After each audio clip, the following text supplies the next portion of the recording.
Empezamos con esta serie de cosas que no me gustan de la decoración y el interiorismo, que va más allá de que no me gustan, algunas las odio. Sí, sé que es una palabra fea, pero hay que empezar con fuerza el vídeo, ¿no? Así que estoy seguro de que la mayoría de tendencias que van a salir aquí, que he preparado 5, las tenemos en casa, más de 1 y más de 2 que estamos viendo el vídeo ahora mismo, así que antes de matarme, antes de criticarme, mejor escuchar mis argumentos y luego me criticáis. Bueno, el que quiera empezar ahora puede empezar a hacerlo. Bien, empezamos con la primera, que esta es como... Esta seguro que todos vais a ser mis amigos, vamos a estar de acuerdo porque... es la de abrir el cuarto de baño al dormitorio. Sí. Esa. A ver, no creo que haga falta explicarla porque se explica por sí sola, es decir, no tiene sentido. Es que no lo entiendo, de verdad. Pero me cae tan mal esta tendencia que tengo que hablar de ella. Además, la primera. Esta tendencia, para empezar, no es nueva.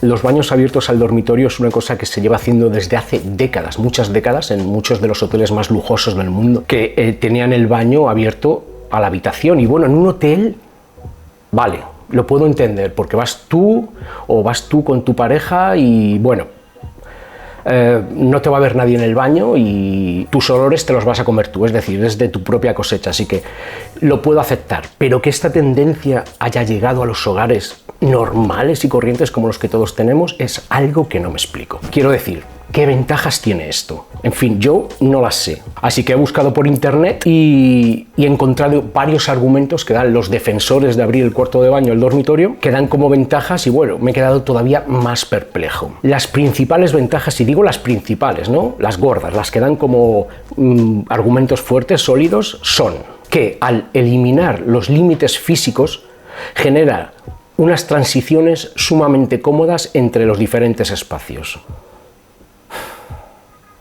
Es decir, que ir del baño al dormitorio y viceversa es más fácil, ¿no? Vale. Y el segundo argumento principal es que la falta de cerramientos y paredes genera una mayor amplitud visual. Y aquí tengo que estar de acuerdo porque es cierto que si tiramos las paredes y bueno, pues vamos a tener una amplitud visual tremenda, es decir, vamos a ver hasta nuestra pareja cagando en el baño. Como amplitud visual, sin límites, ¿vale? Es decir, esta tendencia se explica por sí sola. Mejor dicho, no se explica porque no tiene explicación, como decía al inicio. Vamos a por la siguiente tendencia que se nos hace tarde.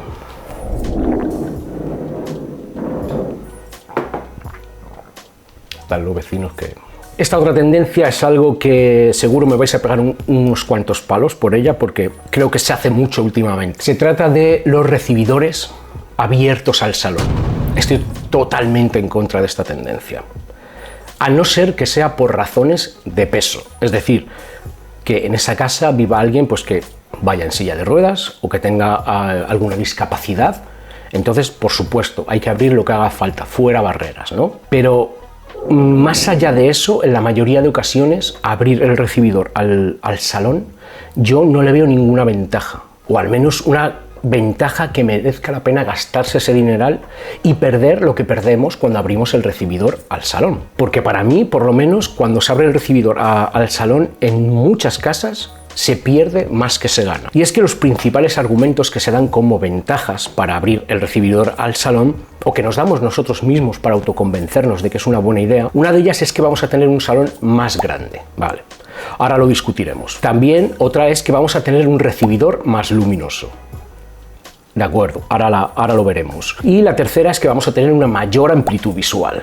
También lo veremos. Pero antes me gustaría, seguro que todos os acordáis hace años, y no hace muchos, que la mayoría de pisos, ya fueran pisos en un barrio obrero o fueran pisos en un barrio burgués, todos esos pisos tenían recibidor y recibidor cerrado. Es decir, tú abrías la puerta de tu casa, entrabas al recibidor y ese recibidor estaba cerrado. Entonces, me hago una pregunta.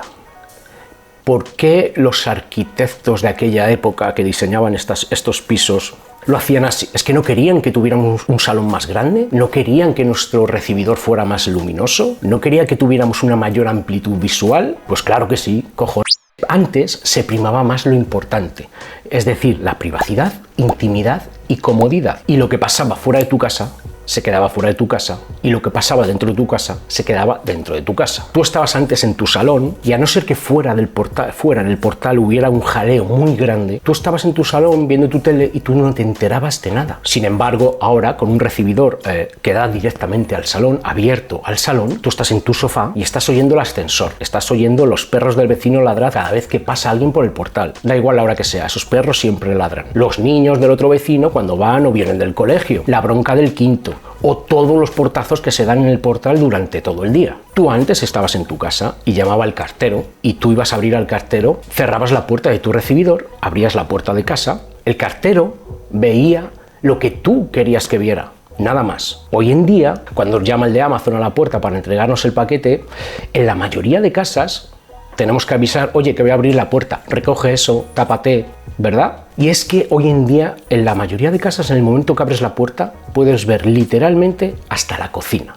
Y de eso hablaremos más tarde. Entonces, lo que decía, para mí hemos perdido algo de lo más importante, como es la comodidad y la privacidad e intimidad, al menos en parte, ¿no? O al menos en la mayoría de casas. ¿Y dónde es el lugar que uno quiere tener mayor intimidad y mayor comodidad? Yo, al menos en mi casa. Y perder parte de ella, para mí es importantísimo. Y todo ello por las ventajas que decía antes. Una de ellas es que vamos a tener un salón más grande. Mentira, porque los metros del salón van a ser los mismos. Todo mentira. Es decir, tú no vas a poner, al abrir el recibidor al salón, tú no vas a meter el sofá en el recibidor, ni vas a poner la mesa de comedor, ni vas a poner el mueble de televisión. Otra de las ventajas que se mencionaba es que vas a tener un recibidor más luminoso, porque bueno, si el recibidor no suele tener luz natural, al abrir el salón le entrará la luz. Esto es cierto, vas a tener un recibidor más luminoso. Dime una cosa, ¿tú en tu recibidor te pones a leer? ¿Pones los niños a hacer los deberes en el recibidor? ¿Te pones a cocinar? Si te fijas bien, y esto puedes hacer la prueba, pasamos en el recibidor de una casa, ¿cuánto? 60 segundos al día, cada día 60 segundos. ¿Y para ello quieres hacerlo realmente más luminoso? ¿De verdad te sirve hacer esa pedazo de obra para que tu recibidor se vea más luminoso? Porque por muchísimo, pero muchísimo menos, un profesional bueno en iluminación te hace el recibidor que no te deja absolutamente ni una sombra. O si eres un poco manitas, con unas tiras de luz en LED y con añadir una lamparita más encima del mueble del recibidor, te queda un recibidor tremendamente bien iluminado. O sea, es que tampoco... La otra ventaja que se da como argumento es que el espacio va a ser visualmente más grande. Cierto, aquí no tengo nada que decir. Si quieres que todo se vea más amplio y menos cerrado, más despejado, tu salón y recibidor, adelante. Pero es probable, dependiendo de la arquitectura de tu casa, que estés sacrificando tu comodidad, privacidad e intimidad. Valora si te compensa. Y que conste, no estoy en contra de abrir el recibidor al salón, porque como digo, hay ocasiones que es necesario, hay ventajas. Yo de lo que estoy en contra es de que esto se haya puesto tan de moda. Fijaros si se ha puesto tan de moda que cuando llega un nuevo cliente, el cliente ya da por sentado que se va a hacer así la reforma. La siguiente tendencia que no me gusta nada, seguro que me vais a crucificar muchos, porque esto es algo que se hace hoy en día prácticamente en todas las casas, pero tengo mis argumentos y los voy a defender. No son muy sólidos, pero los voy a defender. Se trata de quitar la bañera por poner un plato de ducha. Que conste que cuando digo que no me gusta esta tendencia, me refiero precisamente a eso, a este movimiento ridículo que hay que hoy en día, que hay que eliminar las bañeras como si fueran un grano apestoso que tenemos y hay que quitar sí o sí, sin ni siquiera contemplar las ventajas o las desventajas. Cuando la bañera se tiene que sustituir por un plato de ducha o una ducha a ras de suelo, porque hay una persona impedida, hay una persona mayor o por cualquier otro motivo similar, de fuerza, de peso, perfecto, fuera barreras, obviamente, ¿no? Pero antes, y no mucho, los pisos que tenían un baño, solo un baño, venían con bañera. Así que nos volvemos a preguntar, ¿por qué esos arquitectos que proyectaban esas viviendas añadirían una bañera en lugar de una ducha? Porque los platos de ducha y las duchas a ras de suelo ya existían antes, no son nuevos, es decir, ya existían. Entonces, ¿por qué ponían bañeras? Por lo mismo que antes. Antes se primaba mucho más la comodidad y la funcionalidad que la estética o el almacenaje, porque en muchos casos ahora se quita la bañera para añadir más almacenaje, ¿no? Y podréis pensar, claro, los pisos de antes eran más grandes y había más espacio para meter almacenaje. Vale, sí que es cierto que en general los pisos de antes pues eran más grandes, pero es que hasta en los pisos más pequeños, como los de mis padres, que es un piso muy antiguo y es un paquetito, también se instalaban bañeras, porque importaba más la comodidad y la funcionalidad que la estética y que el almacenaje. Algo que a mí me parece obvio. Mi argumento principal: en una bañera te puedes bañar. A mí me encanta el agua y yo, si en un sitio quepo y hay agua, me meto. Me da igual que sea una piscina, un barril, el mar o la bañera.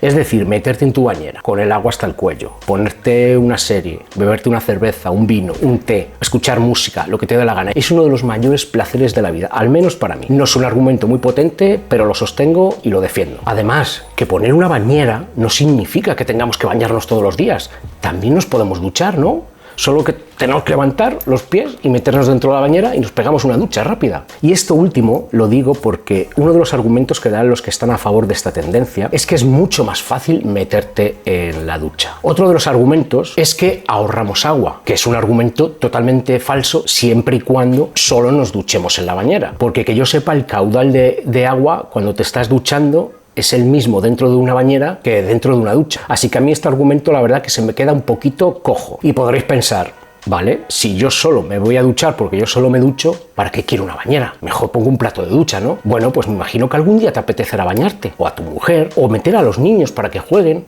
o a tu mascota, o lavar la ropa, o poner las plantas. En fin, una bañera te va a dar mucho más que lo que te ofrece un plato de ducha. Es mi opinión. Otro argumento de lo más ridículo que dan los defensores de esta tendencia es que una ducha tiene el mismo efecto que el café.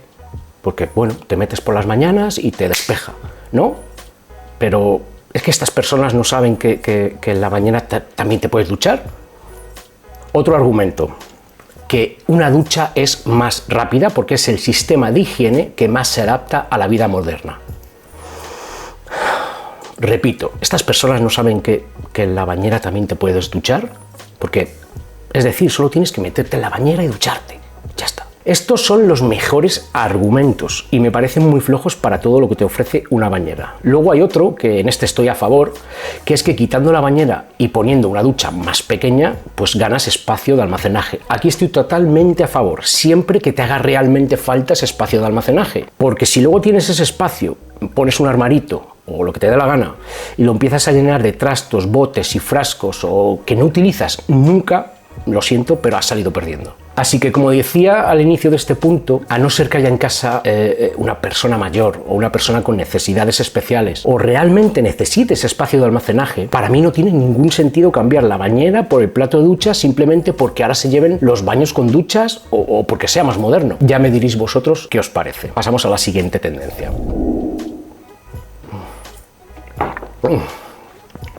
Aquí me va a dar hasta mi novia. Sí, en esta tendencia hasta mi novia me va a dar. La siguiente tendencia es abrir la cocina al salón. Sí, ya sé, podéis odiarme todo lo que queráis porque me imagino que muchos de vosotros os habéis hecho vuestra reformita, habéis abierto la cocina al salón y estáis muy contentos con el resultado. Pero antes de odiarme del todo, por favor, dejadme que exponga mis argumentos y luego me criticáis lo que queráis. Abrir una cocina al salón, vamos a empezar por las ventajas. Te hace el espacio visualmente más grande, totalmente cierto. Y también luminoso en muchas ocasiones, totalmente de acuerdo.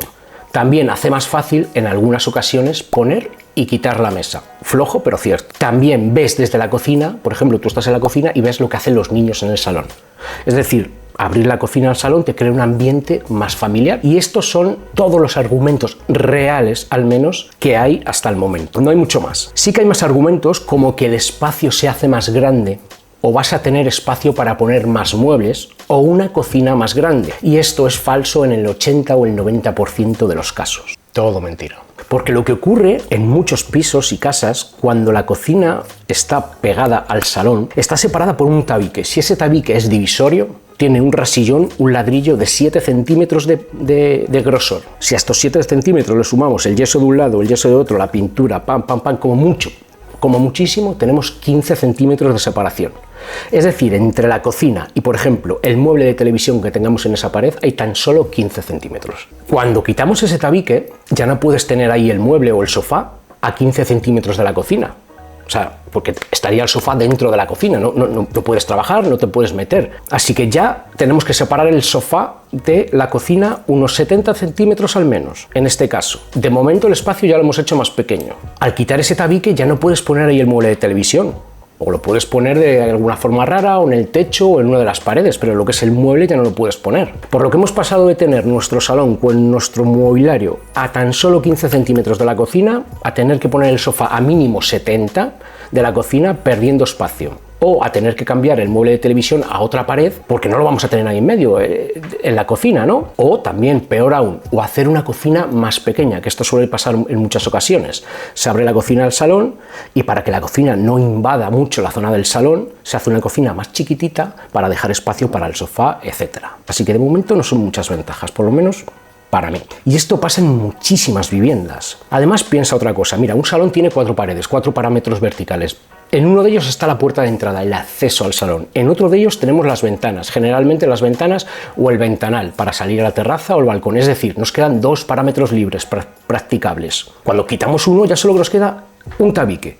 Y en ese tabique tenemos que jugar con el mueble de televisión, el sofá o la mesa de comedor o las 3 cosas y fijaros ya lo difícil que se hace. No digo que sea imposible, al final se hace, pero en lugar de hacer la casa más práctica, al eliminar un tabique, estamos haciendo la casa menos práctica, menos funcional. Y volviendo a la pregunta de antes, es que los arquitectos no querían antes, porque las cocinas antes se diseñaban todas zonificadas con su puertecita. Es que antes no querían que tuviéramos un salón más luminoso o que nuestro espacio se viera visualmente más grande. Pues coño, claro que querían, pero en las cocinas, por suerte, en aquella época se seguía primando la comodidad, la privacidad y la funcionalidad, porque no hay que olvidarnos de que una cocina es un espacio de trabajo. Así que, por supuesto, una vez abras la cocina al salón, prepárate primero a poner electrodomésticos que hagan el menor ruido posible. Prepárate a tener la campana extractora más tiempo encendida para que los humos y los olores no se esparzan por toda la casa, pues bueno, porque ya no tienes tabiques, obviamente. A mí no me importa mucho porque no huele muy bien, pero esto sé que a muchas personas no lo soportan. Prepárate a tener la cocina siempre más limpia porque se va a ver todo. Es decir, si viene una visita 5 minutos, da igual, va a estar 5 minutos en tu casa, ya te toca recoger la cocina. Repito, de lo que estoy en contra es de la tendencia de que ahora mismo prácticamente en el 80% de las reformas, cuando vas a hablar con el cliente, esto tampoco casi se discute, porque el cliente quiere reformar su casa porque ya se le ha quedado un poquito antigua, obsoleta y quiere hacerla más moderna. Y como una casa de hoy en día, como vemos en Instagram, Pinterest, en cualquier red social, en las miles de revistas, los influencers de decoración, en la televisión, todas las casas de hoy en día tienen la cocina abierta, el cliente se piensa que una casa moderna es una casa con una cocina abierta. Y en la mayoría de ocasiones, en abrir una cocina al salón, dependiendo de la arquitectura, casi siempre se pierde más que se gana. Sí que es cierto que luego se crean unas casas más amplias y más luminosas, pero se sacrifica mucho y mucho importante. Vamos a la siguiente. Bueno, esta es otra tendencia que odio. Todo en blanco y madera. Da igual a qué tienda vayas, todo blanco y madera. A ver, es cierto que el blanco hace que la madera se vea más bonita y que la madera le aporta al blanco la calidez que este no tiene. Y por esto este binomio siempre funciona bien. Pero de ahí a que todas las casas sean en blanco y madera y que todas las tiendas ahora vendan muebles y decoración en blanco y madera, hay en medio algo que no me gusta nada. Y es que creo que elegir blanco y madera es como elegir la opción fácil, lo básico, lo sencillo. Y que conste que no tengo nada en contra de lo básico, de lo sencillo y de lo que siempre funciona. A mí 2 huevos con patatas fritas, para mí es el mayor manjar que hay y no hay nada más básico que eso. Pero sinceramente creo que detrás de todo este movimiento global de blanco y madera se esconde algo realmente que no me gusta nada. Y es que nos estamos haciendo muy cómodos. Y no solo eso, estamos empleando pocos recursos imaginativos. Para mí esto es igual que cuando tienes que hacer una suma de cabeza. Por ejemplo, antes yo recuerdo que alguien te decía ¿cuánto está el más cuánto? O estabas en la obra y sumabas, ibas tomando apuntes y decías vale, 16 más 29 y de cabeza, pum, lo hacías. Ahora ya ni nos molestamos, ahora directamente sacamos el móvil, pum, hacemos la suma en el móvil y listo. Bueno, pues es cómodo, ¿no? Lo tenemos a mano y eso está genial. Pero creo que esto nos está mermando nuestra capacidad mental. Al final nos estamos volviendo cada vez un poquito más tontos. Pues con los muebles en blanco y madera creo que ocurre algo similar. Todas las tiendas tienen blanco y madera en plena tendencia. Como es algo que siempre funciona, ¡zas! Nos vamos a por el blanco y madera y listo, sin siquiera tener que pensar nosotros, sin emplear nuestra imaginación, creando clones de casas, de clones de casas, de clones de casas. Cuidado, no quiero decir con esto que si nos gusta no lo apliquemos en nuestra casa. Yo cuando diseño la casa de un cliente y él tiene en mente blanco y madera, yo le diseño la casa en blanco y madera. Eso sí, y esto es lo curioso, yo siempre intento sacar al cliente un poquito de su zona de confort, ¿no? Darle opción a que explore algo más allá. ¿Y sabes qué? Cuando hago esto siempre funciona y al final salen los verdaderos gustos. Os pongo un ejemplo real. Una clienta me contactó hace años para la redecoración y el mobiliario de toda su casa. Había hecho una reforma y quería redecorar y amueblar toda la casa. Entonces nos ponemos a hablar y ella decía que quería toda su casa en blanco y madera porque le encantaba. Aparte de otras muchas y muchísimas cosas más que hablamos, de bocetos previos, de muchas reuniones, ¿no? Además de todo eso. Resulta que el día que le entrego el proyecto final o el anteproyecto, ¿no? Mejor dicho, había mucho blanco y madera, pero también después de las conversaciones que habíamos tenido también le había añadido rojo y verde en grandes dosis, en acentos pero en grandes dosis. Entonces a ella al ver el proyecto dijo, vale, me gusta, me encanta. Dice, además dice, esto rojo y esto verde, joder, es que queda, me encanta cómo queda. Fíjate que yo quería todo blanco y madera porque me encanta el estilo nórdico, pero al ver el rojo y el verde me he acordado de que a mí antes me encantaba el rojo y el verde. Dice, de hecho, dice, tenía una lámpara, una lámpara colgante en la mesa del comedor preciosa que me había regalado mi madre, dice, y era toda verde. Dice, de hecho, mi madre, que pinta cuadros, dice, un día le pedí que me pintara un cuadro en rojo y en verde, pero estaba tan fijada con el blanco y el madera que ni se había acordado de sus gustos personales. Al final, si escarbas un poquito, si rebuscas, preguntas e investigas, salen los verdaderos gustos del cliente, lo que confirma mi argumento. De lo que estoy en contra es de este movimiento en donde todas las redes sociales, revistas y tiendas de decoración nos están metiendo el blanco y el madera por todos los lados y vamos nosotros como si fuéramos el burro y delante la zanahoria, sin ni siquiera ver lo que tenemos a los lados y peor aún, sin ni siquiera ver lo que tenemos dentro, en la mayoría de ocasiones. Bueno, pues este ha sido el vídeo de las cosas que no me gustan en decoración y si os parece bien, os quería hacer una pregunta. He pensado hacer una serie de este tipo, de cosas que no me gustan de la decoración, como este vídeo, pero hacerlo en formato directo. ¿Por qué? Porque así, en formato directo, podemos interactuar. Es decir, yo puedo decir algo y vosotros me contestáis. Y creo que puede ser más divertido y más ameno y así participamos un poquito todos. Así que decidme qué os parece si hacemos un directo semanal hablando de estas cosas. Si os parece bien, me dejáis un comentario diciendo que sí. Así que nada, gracias por estar ahí, chicos, y recordad que si queréis abrir la cocina al salón, si queréis poner todo en blanco y madera, si queréis abrir el baño al dormitorio o si queréis hacer cualquiera de estas tendencias que hemos visto aquí, tengo la agenda abierta y estoy disponible para que me contratéis. Dale, esos cuadros que vemos ahí, que tanto he criticado en el resto de vídeos, es que estoy de vacaciones.